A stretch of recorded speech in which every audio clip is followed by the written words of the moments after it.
right. Well, and the practical application of it is success in business is not about being super. Success in business is about not making mistakes. And I'm sure you've heard of total quality management and Six Sigma. Those principles are applied everywhere in business with the exception of people. It's not in HR. We don't study why people fail very often. We don't study any of the negative characteristics. And it turns out that prediction is not about predicting who will succeed, but predicting who cannot succeed. If you eliminate that and everybody is good enough, is acceptable, your business will be very, very successful. And that's what we have done. Sally, by the way, does all of the research and all the statistics. And an insurance company, when they study this data, they call it analytics or an analytical study. In the human resource world, we tend to call it a validity study.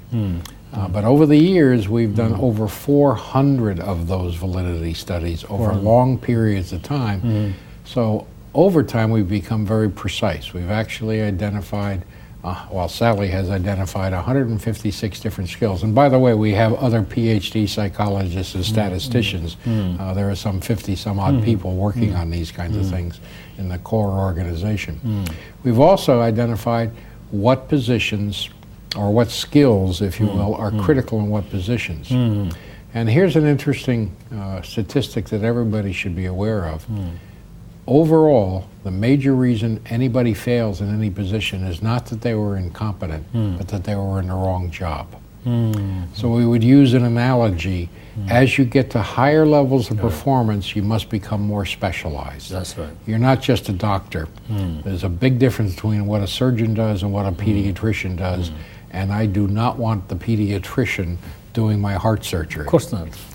Same thing even in engineering. Engineering is not engineering. What it takes to be a chemical engineer doesn't prepare you to build a bridge or to design a factory or something along that line. Yet in management, we just have one broad concept, typically, and we don't recognize that there are specialties. The sad part is, of the Fortune 1000 companies, the average CEO lasts less than 4 years. That's right. And the majority of those who leave for negative reasons. Such as? Even at the CEO, they fail. Well, they just fail. Very short.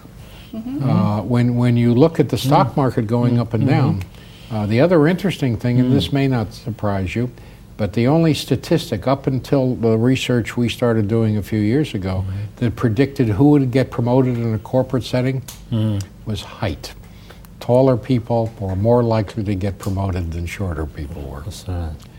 The second thing is how close you were to the decision. So if you're in a big multinational company based in Jakarta, and if you were a very talented person but working in Germany, the likelihood that you would be noticed and into the succession plan was very, very slight with it. Neither of those have to do with competence, do they? That's right. So what happens is, I've been a success over here, and they put me over here.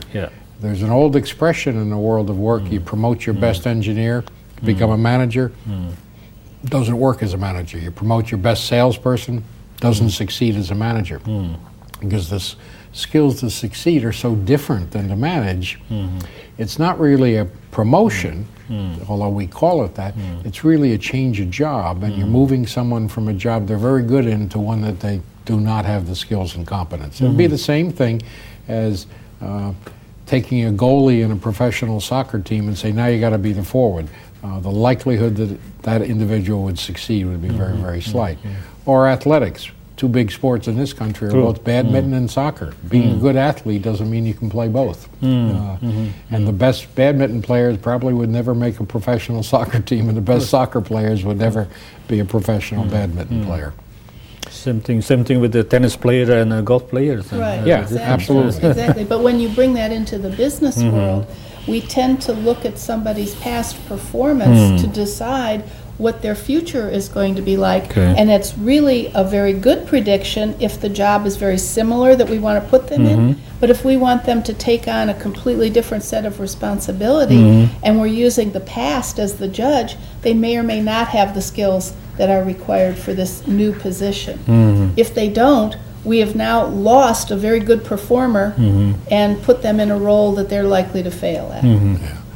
Do you, as just a matter of question, you've just been describing the corporate life, the corporate worlds.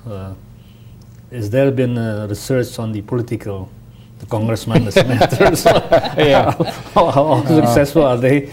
Is there such cases that you've been conducting studies on? And frankly, it is easier to learn to be an effective politician for certain people because the reality is the characteristics to get elected tend to be the same.